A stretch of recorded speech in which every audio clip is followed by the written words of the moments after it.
Sejam bem-vindos ao Fora de Órbita, o seu ponto de informação sobre o universo de comércio exterior e supply chain. Eu me chamo Josiano Mota, sou o CEO da Ship2Ship e hoje estamos aqui com um convidado muito bacana, que é o nosso amigo Evandro Turrato. Evandro, por favor, se apresente. Prazer estar mais uma vez aqui com o Josiano, agora um encontro diferente, né, Josiano? É isso aí. Tá batendo papo aí sobre mercado, sobre tendência, né? Trocando algumas figurinhas aí sobre o que vai acontecer com o Comex, e agora estamos aqui num momento mais especial, que é participar do Fora de Órbita. Bom, para quem não me conhece, né, o meu nome é Evandro Turrato. Vou te falar que quem me chama Turrato é minha sogra, tá? Eu às vezes fico pensando que é bullying, mas eu vou te falar que agora tem duas pessoas, então eu vou ficar menos brabo com ela a partir de hoje. Com a sogra não fica brava, hein, mano? Legal. Mas sou cofundador e diretor da Next Shipping, hoje a empresa que ganhou o prêmio do GPTW, que é as melhores empresas para se trabalhar, para se ter um emprego. Estamos, graças a Deus, em primeiro lugar dessa lista e muito felizes aí, esperando o ranking 2020. É isso aí, Evandro, muito legal, cara. Vocês são um exemplo aí para o mercado, né? E hoje o tema que a gente vai tratar aqui, né, Evandro, é sobre a importação de cargas têxteis, né? Como é que funciona esse mercado? Para quem está nos vendo, nos ouvindo, é muito bacana a gente trazer essas novidades de como está se comportando o mercado, como isso vai acontecer nos próximos anos. Então, Evandro, você que é um cara especialista nessa área têxtil, passa para quem está nos ouvindo aqui, nos vendo, como é que funciona isso na prática, né? Como é que é esse mercado têxtil para quem é um agente de carga, que importa isso, que faz todo o processo? Passa para nós aí como é que funciona isso, Evandro. Bom, até acho que antes de a gente falar do processo de importação, muita gente me pergunta assim, Evandro, por que a maioria das roupas que eu uso não são de produtos brasileiros, né? Não são de produtos nacionais? E a grande verdade é que nós temos hoje países no mundo que acabaram tomando o protagonismo dessas produções têxteis, né? Que basicamente é transformar fibra em obtenção de tecidos, né? E o Brasil tem perdido muito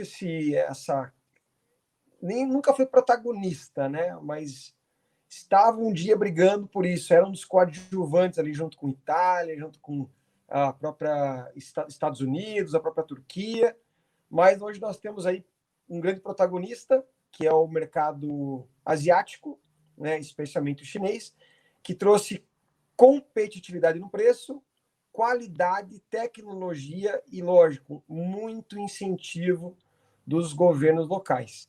E aí fez com que entrasse aqui no Brasil, né, que é um dos grandes importadores de produtos têxteis do mundo, com produtos com melhor qualidade e preço mais baixo. E fez com que os produtos nacionais realmente ficassem com a mercê, a coadjuvante desse processo, né? Legal, Evandro, muito bacana. E assim, até uma questão interessante, né? Na China, ela dominou esse mercado muito rapidamente. Foi algo que realmente não deu muito tempo, né, para os demais países aí se adequarem. Mas hoje a gente vê que outros países começaram a querer esse protagonismo, né, Evandro? Como é que funciona isso? O que você vê aí que está começando a mudar isso? O que você tem visto aí no mercado?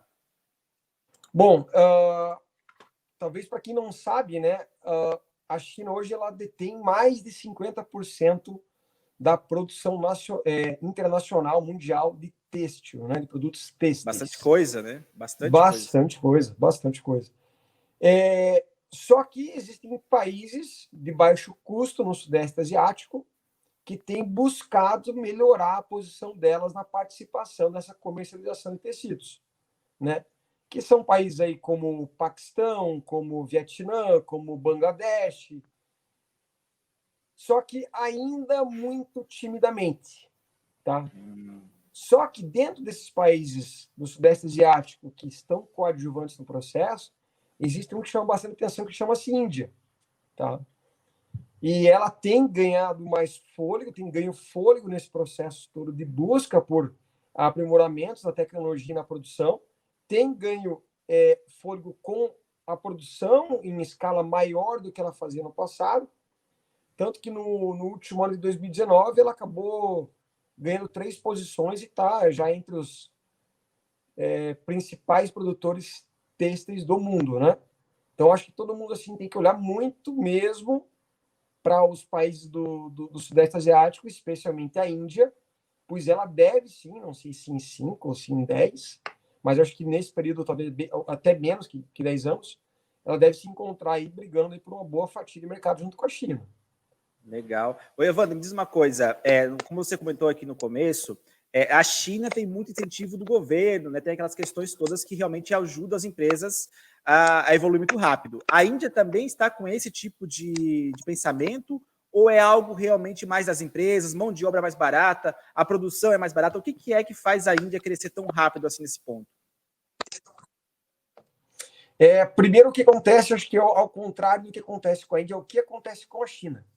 Então, num passado recente, as pessoas estavam mais dispostas a poderem trabalhar nas fábricas. Então, a mão de obra ela é muito mais abundante, muito mais disponível do que hoje. Então, Evandro, não tem disponibilidade de mão de obra na China? Claro que tem, e muito. Só que o ponto principal é que essa mão de obra ela diminuiu de oferta em relação a 10 ou 15, 20 anos atrás. Ela está em decadência, essa oferta de mão de obra, né? Como contrapartida, nós temos países superpopulosos, como é o caso da Índia, né? E que existe uma abundância de mão de obra. Então, ao ponto de que a China vai trabalhando com esse processo até de substituição da mão de obra humana por mão de obra robótica ou tecnologia, existe um ponto principal que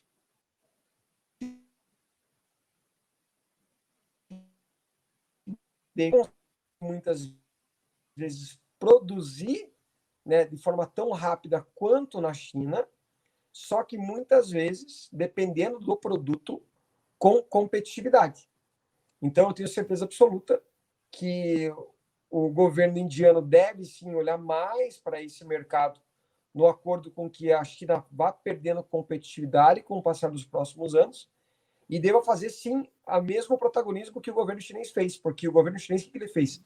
Ele financiou muito a industrialização dessa área, né, os maquinários, muitas vezes de tecnologia importada de máquinas de outros países, como Alemanha e Itália, ou importando a tecnologia em si, né, e melhorando muitas vezes esse processo, porque é uma especialidade do chinês pegar algo que existe no mundo e replicar isso, e, né, para não dizer outra coisa. Então, acredito sim que é uma questão de tempo, tá? Sendo bem sincero. Legal, bacana. Não, e até pegando esse gancho que você está comentando, Evandro, a questão da produção, né? A gente está vendo que está mudando, está começando a se dissipar entre mais países do que era antes, né? Mas principalmente, eu acho que no que vocês são muito bons, né? Que é no frete. Como é que é essa negociação de frete com esses países novos, né? Porque assim, que a China todo mundo já conhece como é que funciona, já tem todo um muitas empresas já têm até filiais lá, né, que fazem toda essa importação, é muito mais simples. Mas nesses países, por exemplo, eu sei que a Índia é um deles, mas o Paquistão, esses outros ali do Sudeste Asiático, como é que funciona essa negociação de frete com eles, né? Como é que o que tem de diferente da China, por exemplo? Bom, acho que a principal modalidade que se faça esse tipo de negociação, Josiano, ela para outros países ela é na modalidade CFR, tá? Então, existe um processo de mudança não só com esses países, mas também com a China, de buscar alterar para o mercado FOB.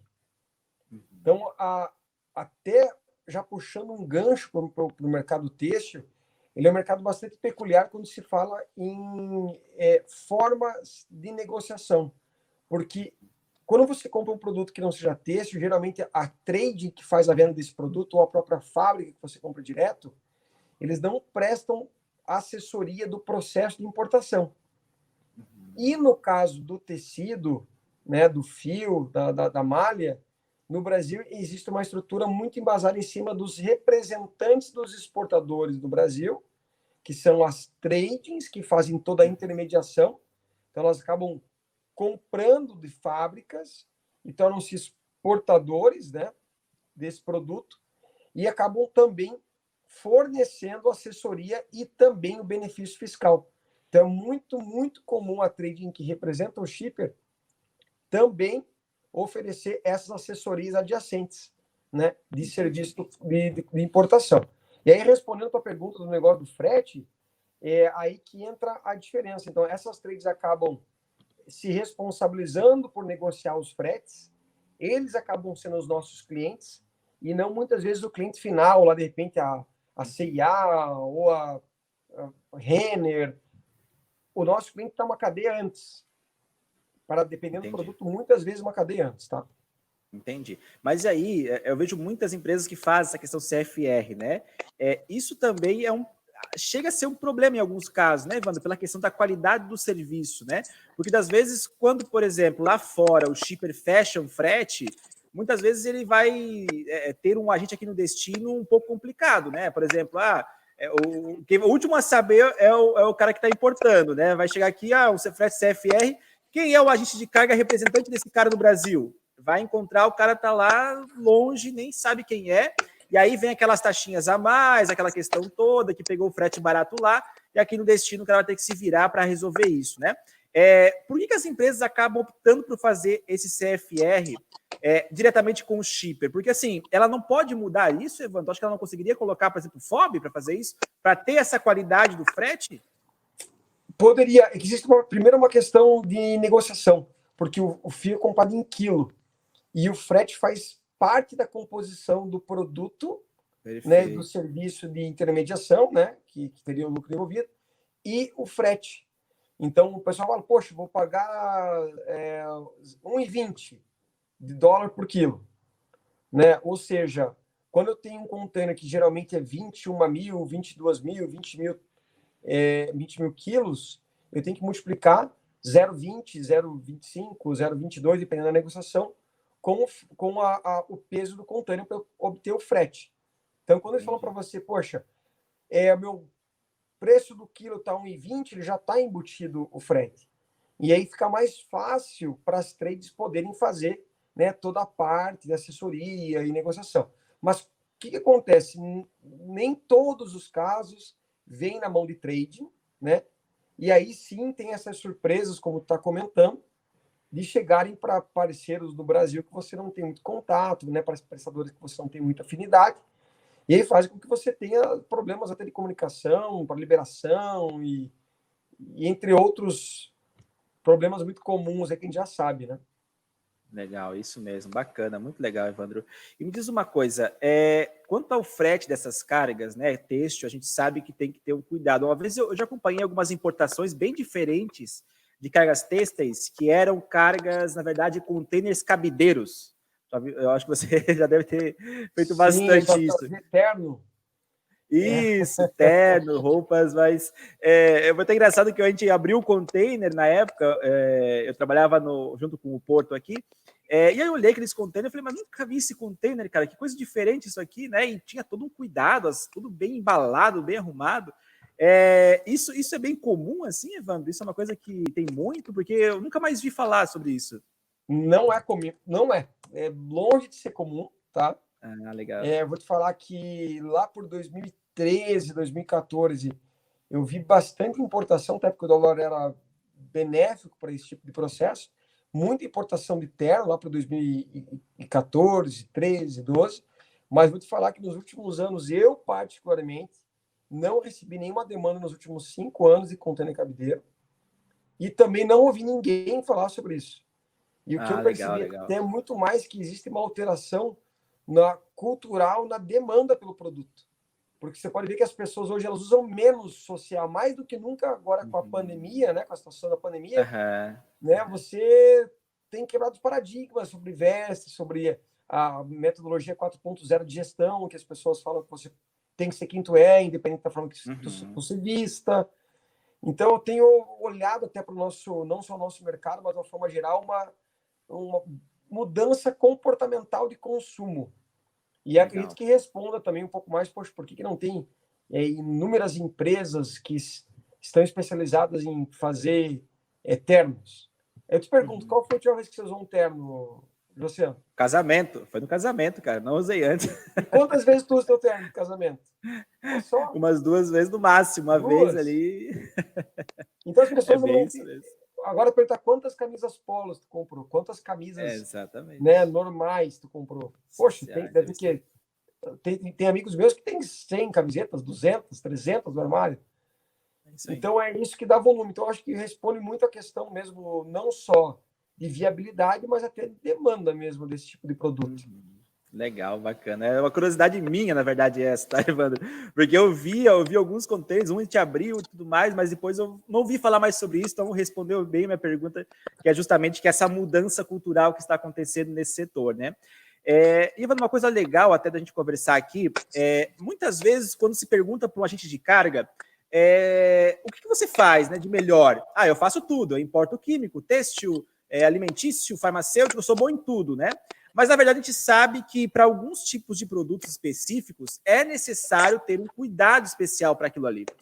No setor têxtil, o que o cliente, o que o importador, exportador deve analisar ao escolher um agente de carga? Bom, se eu fosse elencar, na verdade, esse processo de importação, eu vou te falar que o principal do ramo têxtil é o quanto você conhece as regras do mercado logístico para o têxtil. Pois o que acontece? Até como eu comentei no início da conversa, nós temos trades envolvidas, que são tradings brasileiras, que aparecem e são muitas vezes até os exportadores, e não são os fabricantes. Nós temos a fábrica envolvida, nós temos todo um processo documental específico envolvido, né? Que muitas vezes até você tem que proteger a fábrica, né, para não aparecer no mercado, né, que de repente é algo, ou o próprio fabricante não quer aparecer no mercado brasileiro, então você tem que comprar o tecido e exportar isso. Então existe BL de primeiro trecho, BL de segundo trecho, tem que fazer a troca dos BLs, né, tem a questão de proteção, então muitas vezes quem garante a operação financeira é a própria trading, né? O fabricante não quer estar exposto ao mercado brasileiro, então ele faz toda essa operação, você tem que saber como manusear isso. Então, tem que de fato entender o processo e muito mais que isso, ter bons parceiros ou uma boa estrutura nos portos de Xangai e Ningbo, que são hoje os 2 principais portos de exportação desse tipo de produto. Tá? Então, Xangai e Ningbo assim, sempre está ali na ponta, brigando quem que é o protagonista dessa história. E muitas vezes as empresas elas acabam sendo especializadas ou no aéreo, ou são muito especializadas na Europa, tem uma boa estrutura na Alemanha, mas não são tão bons com a China. E detalhe, o mercado têxtil é um mercado muito pequeno, todo mundo se conhece. Então, de fato, é um mercado que você tem que entender peculiaridades bem específicas para os clientes e que eles tenham a certeza que você está fazendo o melhor para eles, porque é um mercado que é mercado de baixo custo, digamos assim, né? E especialmente quando fala de fio, né? Se briga por centavos. O cara falou que, tu perdeu o negócio por causa de 1 centavo por quilo. Tu cotou 1,21 e eu comprei por 1,20. E às vezes aquele 0,01 é a margem da operação. Às vezes acontece isso, tá? Então é um mercado bem apertado, tá? Bem apertado, que bacana. Para você ter uma ideia, hoje até me ligou um cliente e falou o seguinte: Evandro, estou conseguindo comprar o preço do quilo a 0,98 centos de dólar. E eu precisaria embarcar a 0,15 a diferença que seria o frete. Então, eu tenho 20 mil quilos, 15 centavos, eu teria 3 mil dólares. Que era que na cabeça dele o target para viabilizar a operação. Só que o que acabou acontecendo é que o mercado tem uma demanda altíssima nesse momento de serviços da China e não tem frete de 3 mil dólares no mercado nesse momento. Né? As médias de frete estão entre 4 mil a 4.500, dependendo da demanda, do momento, da urgência. Frete para embarcar, né? Porque tem frete mais barato, mas não embarca, né, Evandro? Exato, tem frete mais barato, mas não embarca. E aí, como nesse mercado, como eu te falei, ele é cotado por quilo, olha só. quanto custa o frete por quilo? Daí você fala 0,15, 0,18, 0,20, 0,25 no momento do mercado, né? E eu, particularmente, nenhum outro mercado eu trabalho dessa forma, cotando frete por quilo do produto. Por quilo. Caramba. Né? E isso é uma particularidade que vem do têxtil. E faz total diferença. Como eu te falei, se o cara perde por 0,01, ele naturalmente vai sofrer um grande impacto. Esse 0,05 eu acabo voltando em cima do quilo. Porém, nós passamos um momento ímpar de mercado, porque não tem mais insumo disponível. Então, não tem fio, não tem tecido, não tem fibra, não tem malha, não tem nada. Não tem rolo de tecido, tá tudo em falta. A demanda reprimida que aconteceu por causa da pandemia, né? Por conta disso. Eu tive visitando um cliente em Brusque, que tem um galpão novo, um armazém novo, maravilhoso, e tinha apenas 2 rolos de tecido, 2 rolos mesmo, 2 rolos de tecido, dentro de um armazém gigantesco. E ele falou: olha, Evandro, se eu soubesse, eu teria feito estoque na pandemia. E eu percebo que são os clientes que mais estão faturando nesse momento. Por que aconteceu? A maioria dos nossos clientes, eles, durante a pandemia, que foi março, abril, maio, junho, julho, ali até o final de junho, basicamente, eles estavam muito assustados. Então, quando falou dos primeiros 90 dias, ali, que foi de março a junho, né? Eles falaram: vamos vender tudo, inclusive se precisar vender abaixo do preço, a gente vende, ou vender a preço de custo. Porque ninguém imaginou que o mercado retornaria tão rápido com a...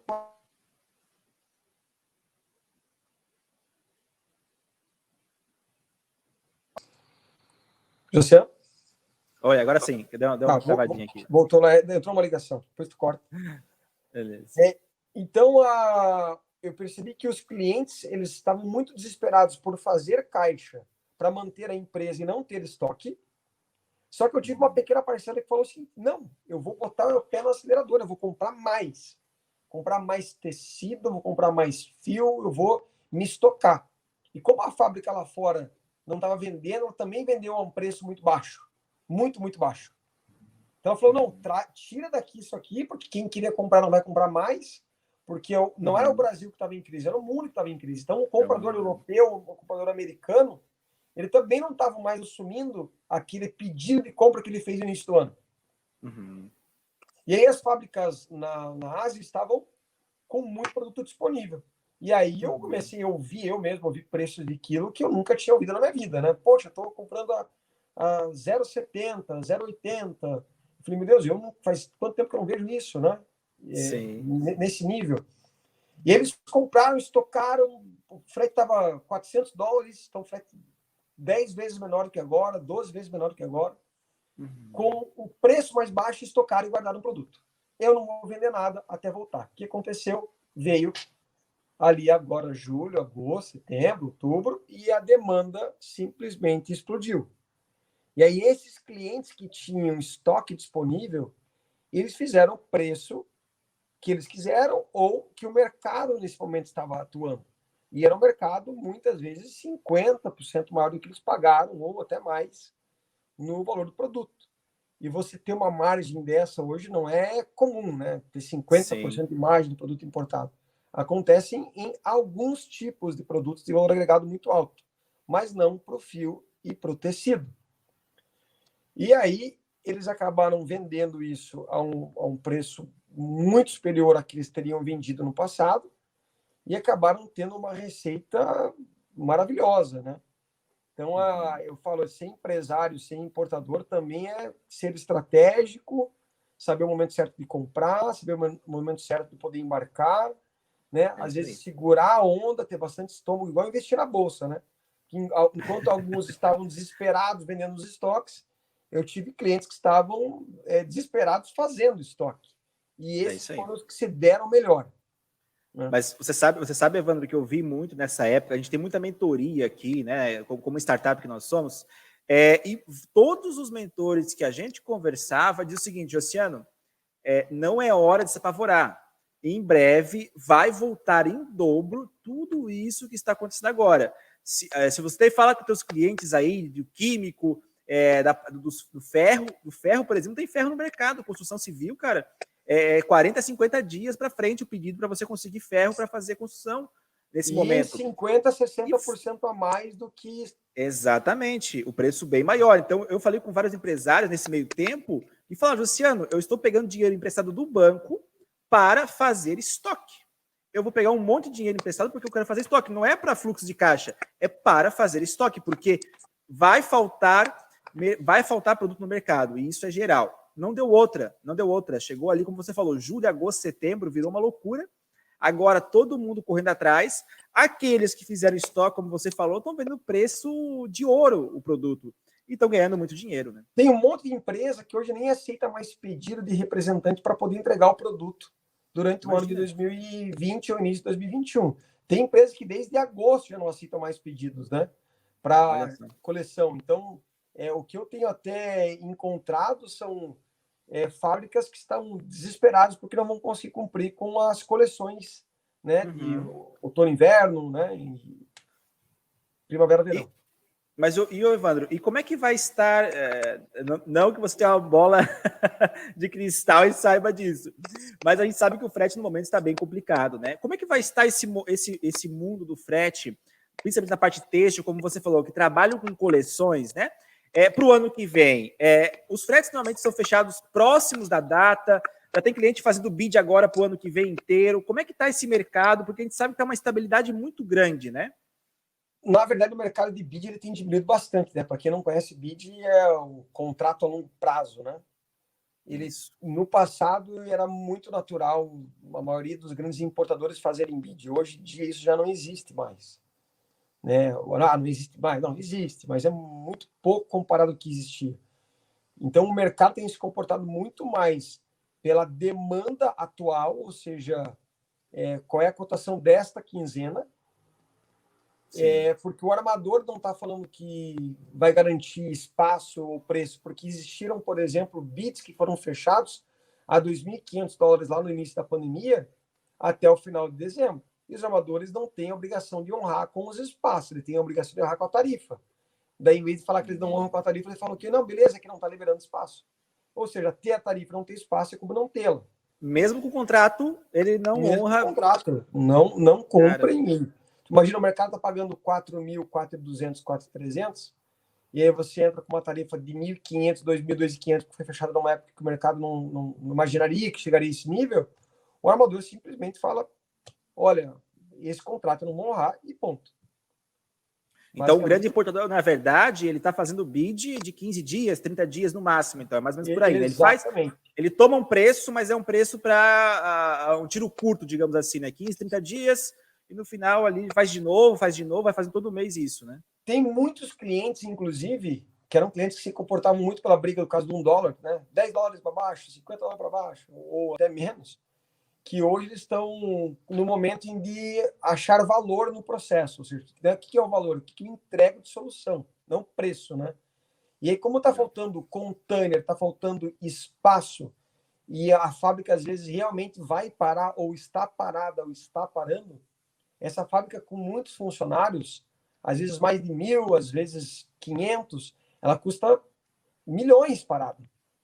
Então, se ele tiver a certeza que vai embarcar para não ter a fábrica parada, ele prefere pagar mais caro e ter não é que vai ter garantia, né? Porque no comércio exterior, garantias, elas não existem, né? Falar que tem garantia, está mentindo, né? A gente sabe disso, né, Luciano? É isso aí. Então, ele está mais disposto, mais aberto a buscar valor e não preço. E ele fala, poxa, mas tu falou agora há pouco que o 0,01 centavos muda tudo. Esse é o mercado da história do tecido. Mas no momento atual, nos últimos 90 dias, tem gente que está mais preocupada com a entrega do material e o cumprimento do contrato de entrega do produto do que, tem uma opção aqui, é $100 mais barato, porque isso pode custar muito caro. Né? $100 de um lado pode para a fábrica parada do outro, e pode custar milhões. E aí os analistas, muitas vezes, ou os gerentes de importação, eu estou vendo que eles estão mais cautelosos em dividir esses riscos, né? Poxa, no passado eu me comportava assim, agora eu entendi que já não dá mais. Legal. Muito legal. Não, dá para entender bem como é que funciona essa operação. E é legal para quem está nos vendo, nos ouvindo aqui, né, Evandro, entender que muitas vezes, não embarcou porque eu fechei com o menor frete mais barato, ou porque é culpa do agente de carga.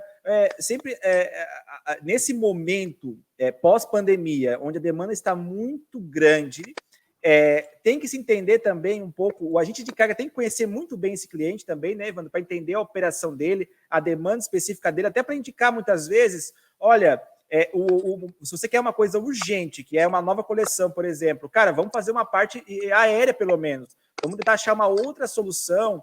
Eu vi alguns agentes de cargas, por exemplo, Evandro, falando para trazer por outro lado do mundo, que passava nos Estados Unidos, ia de trem até aqui a costa sul, e dali voltava aqui para o Brasil, quando começou essa questão de faltar espaço. Então, assim, se criam estratégias, né, justamente para esse momento. E aí, eu acho que precisa contar realmente com um fornecedor, com a agente de carga, que conheça desse setor, que saiba que sem a coleção o cara não tem venda. E se chegar depois da coleção, depois da primavera-verão, por exemplo, ele perdeu a venda. Ele não vai vender para aquele ano mais, e para o ano que vem a moda é outra, né? E tem um detalhe bem importante, tem a Bevitex, que é a Associação Brasileira de Varejo Têxtil aqui no Brasil, né?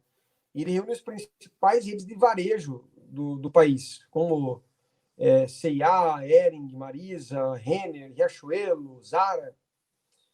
E as grandes varejistas, ela têm um apelo e interesse pelo produto nacional, porém, elas optam pelo produto importado para poder ter diferenciais de produção e muitas vezes até pela moda envolvida, né? Quando você importa algum tecido com tecnologia, você importa moda também junto com ele, né? Sim. Então, quando a gente fala em ter essas rupturas, muitas vezes é você não conseguir cumprir, às vezes até com campanhas estratégicas de marketing, né? Lançamentos, né? Que já estão vinculados muitas vezes à televisão aberta, e aí você já planejou isso há muito tempo atrás, né? E aí, de repente, vinha uma quebra de você não conseguir entregar essa ruptura, possa causar um dano enorme à marca. E é por isso que eu entendo que, nesse momento, tem muita empresa grande, muita marca grande, que está mais preocupada em entregar o produto do que necessariamente obter grandes lucros.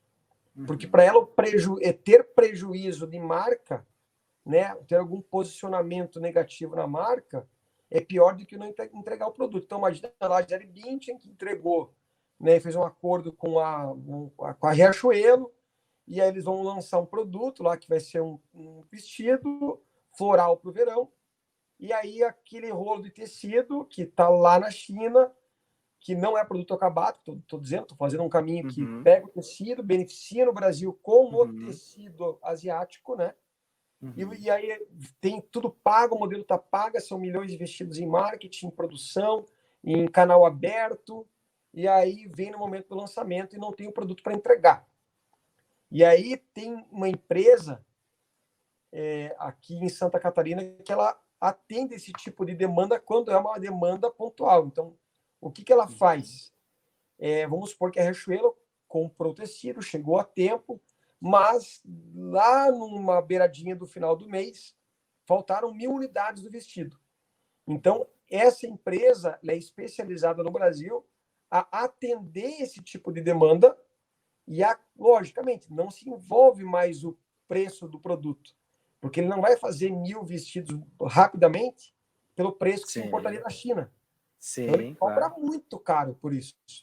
Então, quando essa empresa ela vê, por exemplo, o tecido que se compra ou a moda que vai ser lançada pela marca X, ela já se prepara e deixa alguns estoques disponíveis para poder atender demandas, né, pontuais ou rupturas que existam. E para a marca, como eu te falei, é mais importante ela atender a entrega do produto, mesmo com prejuízo do preço unitário, do que ter impacto negativo no posicionamento da marca. Então, são particularidades que a gente conhece e que a gente não imagina que existem, né? Sim. Não, com certeza você vai receber um monte de e-mails aí, Evandro, te cobrando quem é essa empresa, tá? Porque vai ter muita gente interessada nisso aí. Vou cobrar a merchan, vai ver. A comissão. Né? É isso aí.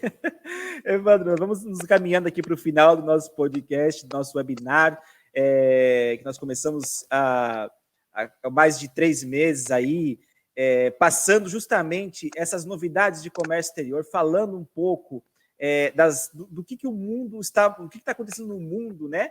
Nos principais setores. Então, hoje a gente está falando aqui sobre o têxtil. Na próxima conversa, vamos falar sobre a parte farmacêutica, química, e justamente é muito legal a gente ouvir de um cara como você, que fundou uma empresa que hoje é um exemplo aí no mercado. Então, eu queria que você nos passasse, para quem está nos vendo, nos ouvindo, Evandro, o que torna a Next Shipping diferente dos demais agentes de cargas no setor têxtil, por exemplo, para que justamente as pessoas conheçam vocês e saibam também um pouco mais do serviço de vocês aí. Bom, eu acho que antes de tudo eu preciso fazer uma comparação, né? Sem dar nomes, mas há uns 3 ou 4 anos atrás eu olhei para o setor bancário e eu percebi que os grandes bancos dominavam, né, o mercado brasileiro, do sistema bancário, só que com uma grande taxa de insatisfação. Então, eu percebia que bancos federais, bancos estaduais, né, tinham muitos clientes, só que todos muito insatisfeitos. E aí começou uma tendência dos bancos colocarem empresas que atendiam de forma mais intimista. E começou isso no cunho privado. Primeiro que foi, vou fazer propaganda aqui para o Itaú, foi o Itaú com o Itaú Personalité. Ah, verdade. Aí eu comecei a olhar para o lado e também percebi que existia isso no mercado de atacado, né? Os supermercados, digamos assim. Uhum. Que começou a surgir um caminho de grandes atacados a preço baixo, como o Forte Atacadista, por exemplo, mas também começou a surgir mercados pequenos com produtos importados de público AAA e que tinham disponibilidade de clientes que pagariam muito caro para acessar um produto, talvez da Alemanha, da Suíça, que é o caso do Festival, né, lá na região metropolitana de Curitiba. E é um dos mercados que mais cresce. Então, o que eu entendi? Que o cara do meio era o que estava mais se prejudicando, aquele mercado do meio que mais estava perdendo espaço. Ou ir para o atacadão, ou ir para o mercado premium, assim, digamos. E eu olhei o agenciamento de carga e eu percebi que não existia, na verdade, nenhuma empresa que tinha optado por ser o Festival ou por ser o Itaú Personalité. E aí, nesse processo todo, que já tinha uma visibilidade de mercado, que os colaboradores, de forma geral, eram muito insatisfeitos e não tinham muito orgulho de estar dentro do comércio exterior, a gente falou, poxa, nós podemos matar 2 coelhos numa única paulada.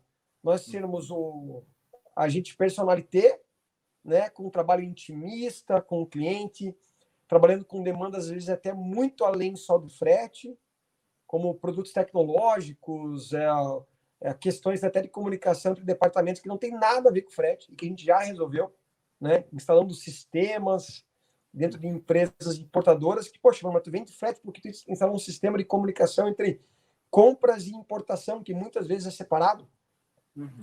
E aí o frete ficou como coadjuvante do processo. E quando eu entrego isso, eu acabo entregando algo que os outros não entregavam e não continuam, às vezes, não entregando. Então, comparado a isso, o que eu quero dizer para o mercado têxtil é que a Next entende do mercado têxtil, tá? Nós temos expertise nos inúmeros clientes que são desse segmento. Nós somos um dos principais importadores em volume de produtos têxteis do Brasil. Sabemos de todas as particularidades, só que o que a gente entrega em relação aos concorrentes que atendem o mercado têxtil também é que nós somos o Festival de Curitiba, o Itaú Personalité, e queremos tratar o cliente muito bem. A palavra encantamento e experiência, legal, elas fazem parte do nosso dia a dia. E aí, você paga mais por isso? Não, não paga mais por isso. E aí eu vejo isso como um benefício. Que legal, Evandro. Muito bacana. Que resposta, hein, cara? Caramba, muito legal. Muito bom.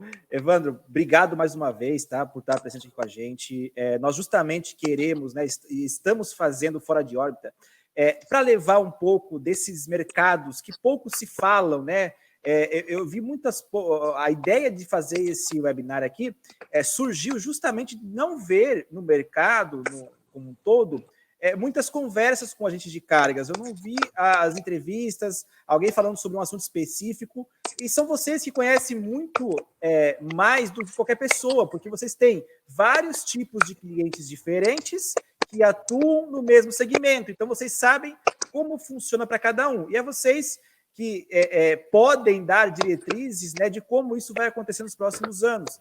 Então, a gente buscou justamente alguém que era referência no mercado têxtil, e quando a gente buscou, encontrou a Next, achamos muito legal poder falar com você. Então, mais uma vez, obrigado pela presença aqui no nosso Fora de Órbita. Foi um prazer recebê-lo aqui hoje. E a todos que nos acompanham, também agradecemos imensamente por estar aqui no Fora de Órbita.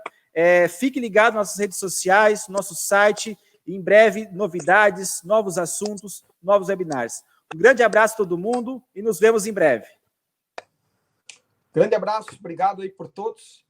Espero que tenham absorvido alguma coisa e especialmente aproveitado em algumas das curiosidades que nós dividimos. Um abraço a todos. Valeu, Evandro. Valeu, Evandro. Um abraço a todo mundo, pessoal. Obrigado.